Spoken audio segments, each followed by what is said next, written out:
Las oscilaciones pueden propagarse a través de un medio como el aire o el agua, sin transportar materia. Estas perturbaciones mecánicas se llaman ondas. En todos los tiempos hay algunos experimentos que solo son apenas posibles. Son experimentos según el estado del conocimiento. Son prueba de la pericia e ingenuidad de los físicos experimentales más agudos. Un ejemplo de nuestro tiempo sería el intento de detectar las ondas de gravedad que nos llegan de estrellas. A finales del siglo XVIII, un experimento según el estado del conocimiento fue el medir la velocidad del sonido. El sonido nos llega normalmente a través del aire. Si no hubiera aire en esta habitación, ustedes no me oirían cuando hablo. Claro que si no hubiera aire aquí tendrían problemas más graves, pero esa es otra historia.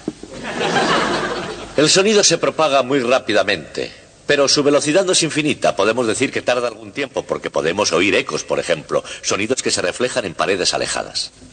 Y también vemos el relámpago antes de oír el trueno, porque la luz viaja mucho más rápida que el sonido.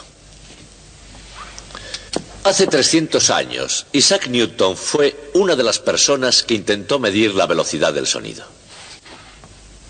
Su medida no crean que fue la mejor de su época. La física experimental es un arte especial, y este no era el punto fuerte de Newton. Pero como él era muy inteligente, resulta interesante ver cómo intentó efectuar esta medición. En el Trinity College, lugar donde vivía y trabajaba, había un largo pasillo donde se producía eco. Y él trató de medir el tiempo que tardaba el sonido en ir y volver por el pasillo. Como instrumento para medir el tiempo utilizó un péndulo simple. Como recordarán, el tiempo que tarda un péndulo en efectuar una oscilación completa depende de su longitud. Él se las arregló para emitir un sonido agudo en el preciso momento en que soltaba el péndulo. Si el péndulo volvía antes que el sonido, es que era demasiado rápido y había que alargarlo. Si el sonido regresaba primero, la oscilación del péndulo era muy lenta y había que acortarlo. Y de esta manera Newton se fue acercando más y más a la cantidad exacta de tiempo que tardaba el sonido en ir y volver por el pasillo, midiendo de esta manera la velocidad del sonido. Hoy me gustaría darles una idea general de lo que es el sonido. El sonido es una onda, una perturbación que se propaga a una velocidad definida, como las ondas de esta máquina. Y una buena manera de comenzar nuestra charla sobre ondas es con estos dos osciladores armónicos que están acoplados entre sí.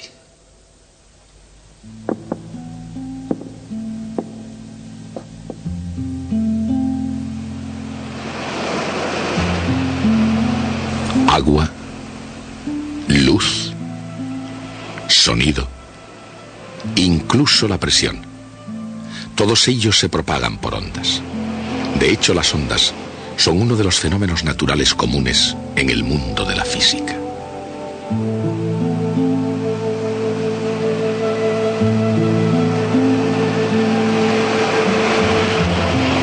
Y la naturaleza no es la única que puede formar ondas. La gente puede formar sus propias ondas, y lo han estado haciendo durante mucho tiempo.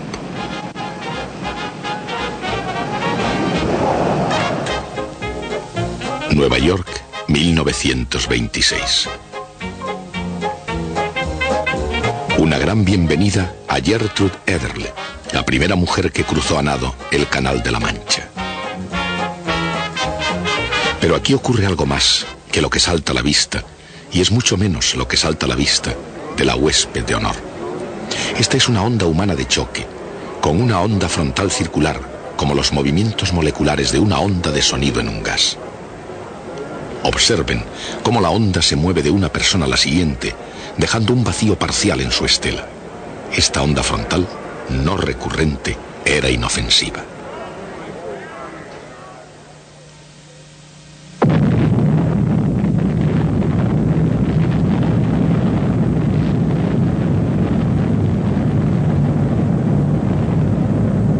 Eniwetok, 1952.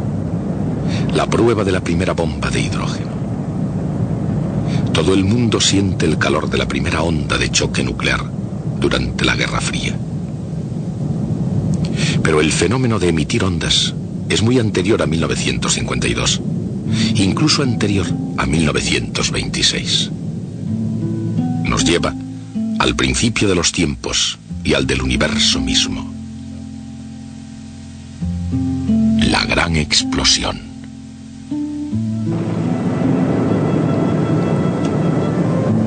Y desde el mismo principio de todo, una perturbación en un lugar, sea natural o no, inevitablemente causa una reacción en otro lugar. Y así continúa. Una perturbación en el tiempo atmosférico en una región polar causa problemas en el paraíso de una isla tropical.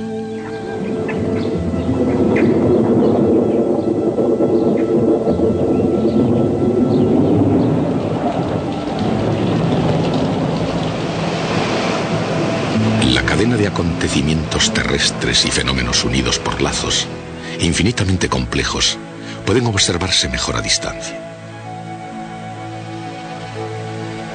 Pero se comprenden mejor vistos de cerca.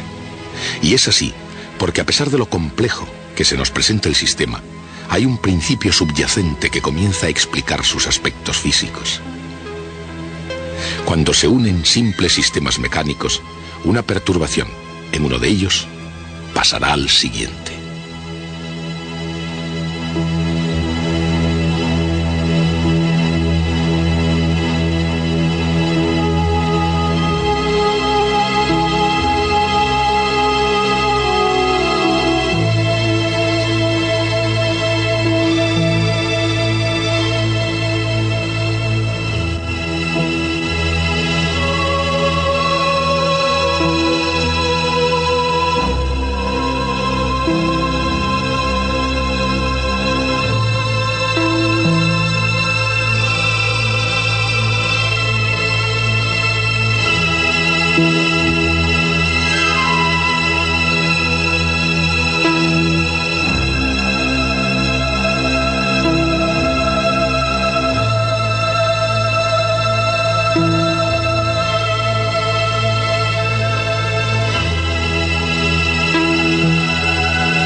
Cuando se perturba cualquier sistema mecánico estable, la respuesta de la naturaleza es el movimiento armónico simple. Esto es lo que sucede en el caso de un oscilador simple.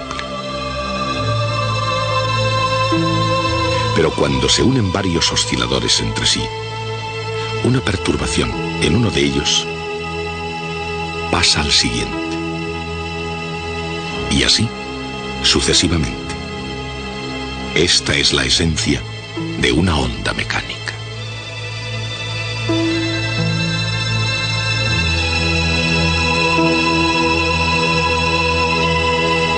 A veces, los osciladores mecánicos individuales son fáciles de percibir. En otros casos, la onda misma se puede ver con más facilidad que los osciladores individuales. Tal vez resulte más sorprendente el hecho de que las ondas se propagan no solo a lo largo de la superficie del agua,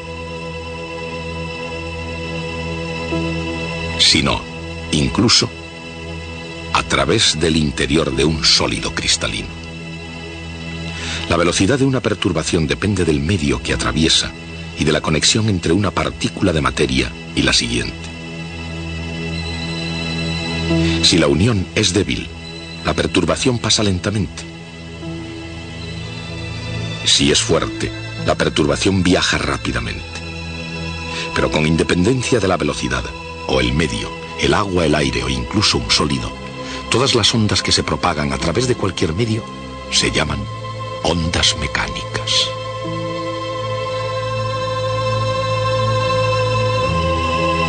Las ondas mecánicas o impulsos pasan a través del cristal, de un átomo a otro, porque cada átomo está ligado a una posición de equilibrio por fuerzas eléctricas. Cuando se los perturba, actúan mecánicamente de la misma forma que las masas unidas por muelles. Cuando un impulso se mueve a través de un sistema, cada oscilador simple no se desplaza muy lejos, pero la perturbación se propaga todo a lo largo.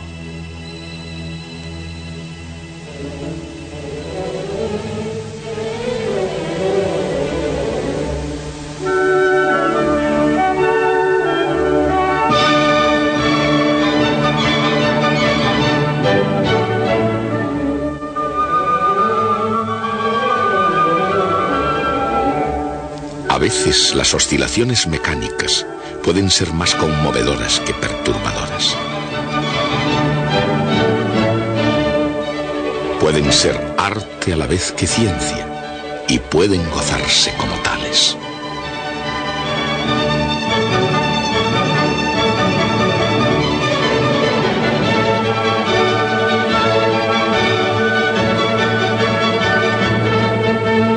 Los instrumentos musicales emiten ondas continuas a través del aire que pueden visualizarse y oírse.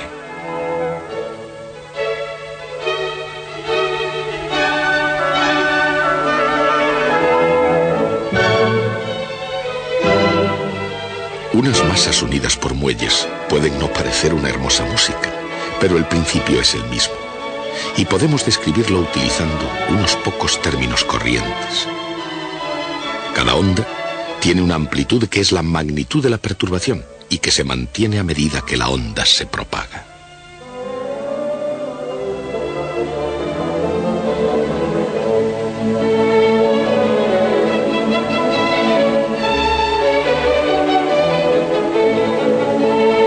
También tiene una duración definida para cada ciclo completo, llamado período.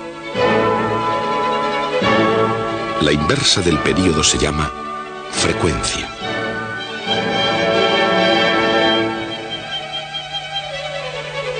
El tono de la música depende de su frecuencia. Cuanto más alta sea la frecuencia, más alto será el tono del sonido. Y el volumen de la música depende de la amplitud, pero sin importar lo altos que sean los sonidos, están siempre en movimiento. E independientemente del tono del volumen, todos los sonidos se propagan por el aire a exactamente la misma velocidad. Si no fuera así, cada oyente oiría una ejecución distinta.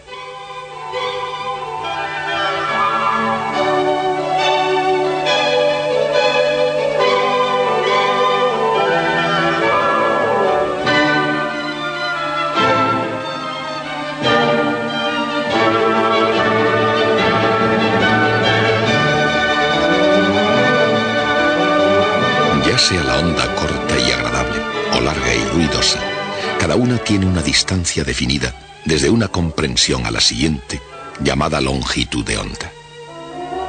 La longitud de onda es igual al período multiplicado por la velocidad de la onda. O en otras palabras, la frecuencia multiplicada por la longitud de onda es igual a la velocidad. Una baja frecuencia genera una longitud de onda larga, pero la velocidad es la misma.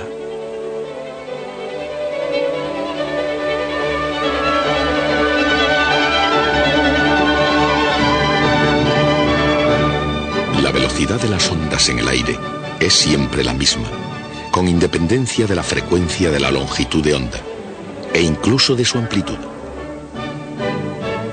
Pero en este mundo, no todas las ondas se dispersan igual.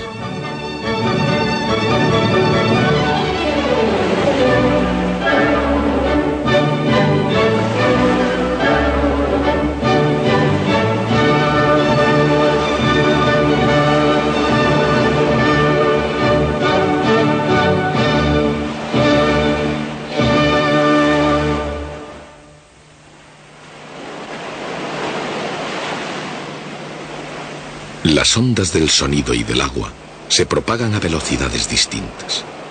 Y a diferencia de las ondas de sonido, las olas pueden propagarse a velocidades distintas unas de otras. A una distancia considerable de un continente, lejos fuera, en mar profundo, las olas largas avanzan más rápidamente que las cortas. Pero cerca de la orilla, las olas avanzan juntas, y al margen de su longitud, todas las olas disminuyen su velocidad a medida que se acercan a tierra. En la mecánica de las ondas, eso es así, en definitiva. Porque en la tierra o en el mar, en realidad en todas partes, todas las ondas mecánicas siguen los mismos principios básicos. Donde quiera que se emitan ondas, los osciladores armónicos responden y luego vuelven a su posición inicial. Los osciladores están unidos de forma tal que cada ciclo de uno excita al oscilador que está a su lado. ¿Qué es lo que determina la velocidad con que se mueve la onda?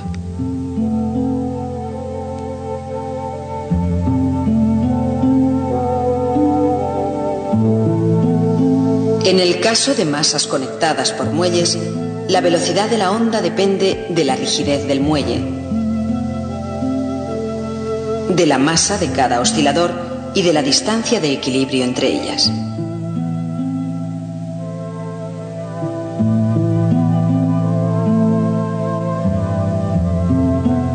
En el agua, la gravedad es la fuerza que hace que el agua retorne a su posición inicial.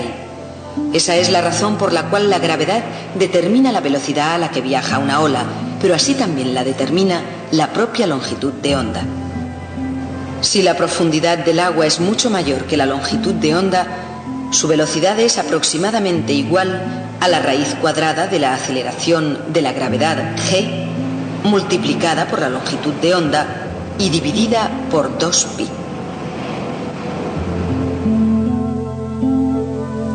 En otras palabras, las olas oceánicas largas se mueven rápidamente, mientras que las ondas cortas se mueven más lentamente. El resultado es que en aguas profundas, las ondas largas pasan bajo los rizos de la superficie. Las olas, ya sean largas o cortas, difieren de las simples ondas mecánicas en otros aspectos.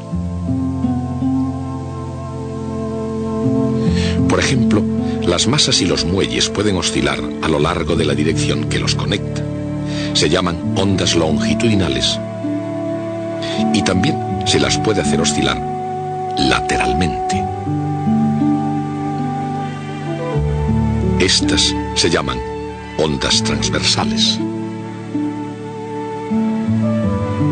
Pero las olas no son ondas longitudinales ni transversales. En vez de ello, cada partícula del agua de la superficie da vueltas alrededor de un pequeño círculo, cada uno de ellos levemente desplazado del siguiente, dando en conjunto la familiar ondulación de la superficie del agua.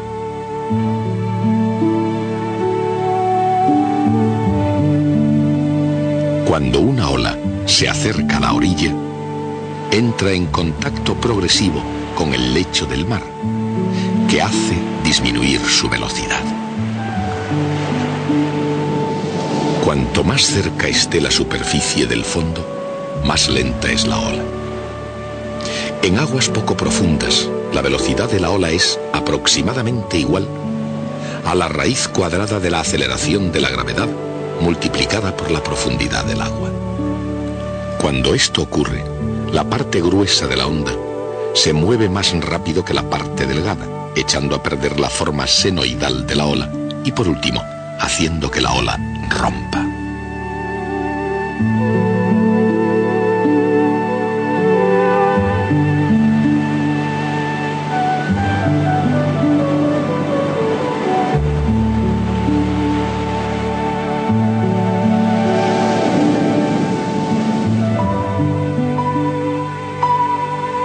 Las ondas sonoras pueden oírse, pero no verse. Las ondas sonoras son generadas por algo que haga vibrar el aire. Un objeto que vibre pone en movimiento el aire a su alrededor, comprimiendo y expandiendo su densidad con cada vibración. Esa es la razón por la que una onda sonora generada lleva igual frecuencia que su fuente. La fuerza que dirige a una onda sonora es debida al cambio de presión cuando la densidad del aire crece o decrece. De la misma manera que la velocidad de las olas depende de la gravedad, la velocidad del sonido depende de la presión y de la densidad del aire. En el aire, la velocidad del sonido es aproximadamente igual a la raíz cuadrada de la presión dividida por la densidad del aire.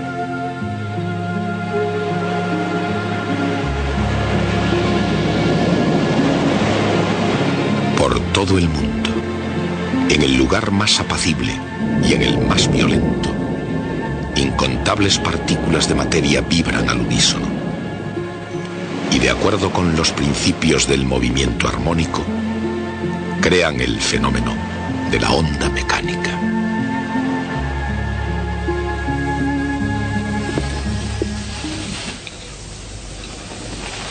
En fin, ahora ya estamos en condiciones de comprender por qué Isaac Newton jugaba con un péndulo en el pasillo del Trinity College.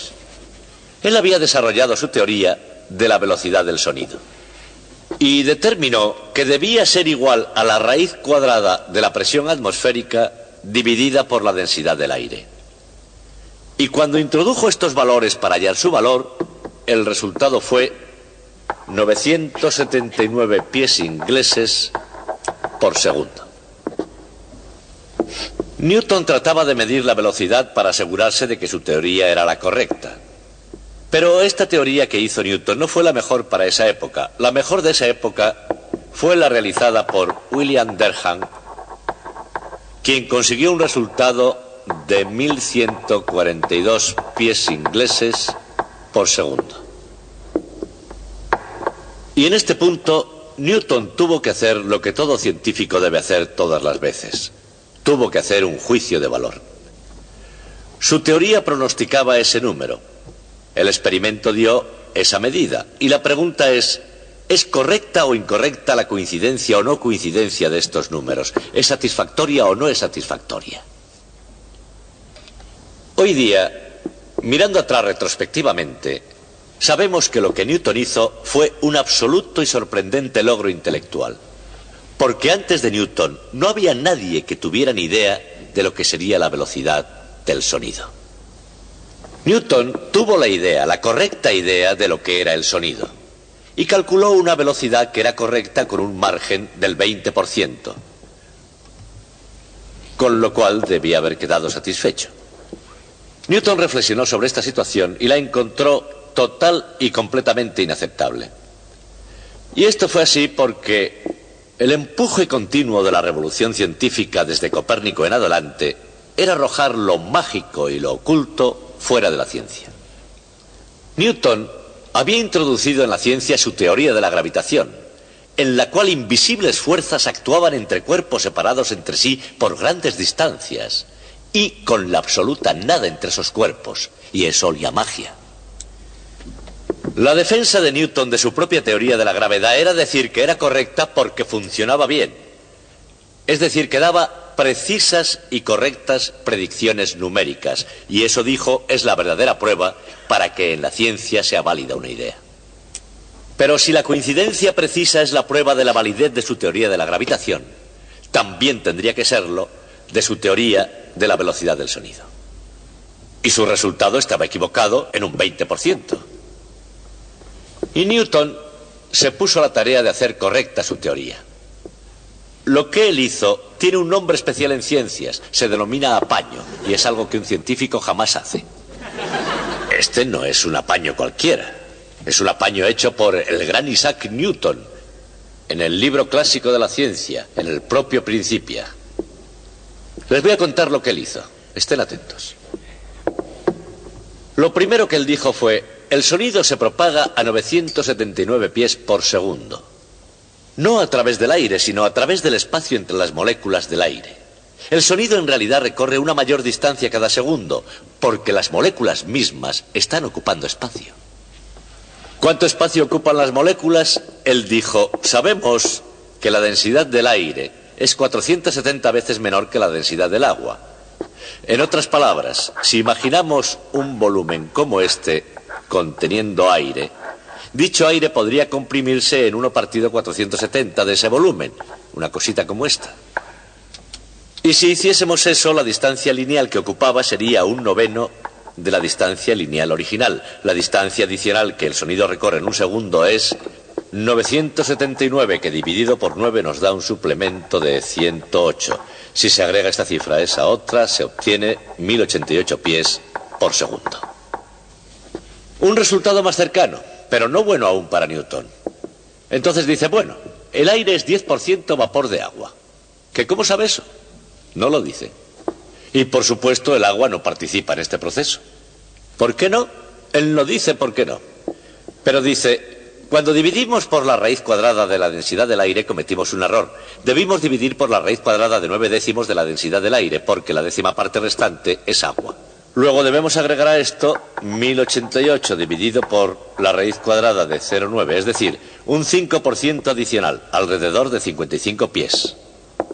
Si se añade 55 pies a esta cifra, se obtiene 1143 pies por segundo, que se parecen a los 1142 pies por segundo, y Newton se quedó satisfecho. De esa forma, Sir Isaac Newton hizo que la ciencia y la razón triunfaran sobre lo mágico y lo oculto. Hasta el próximo día. La verdadera razón de la discrepancia entre el cálculo de Newton y la velocidad medida del sonido es que el aire se calienta cuando se le comprime, causando una recuperación ligeramente más rápida que la esperada. El efecto es tan sutil que no sería descubierto hasta un siglo después de la muerte de Newton.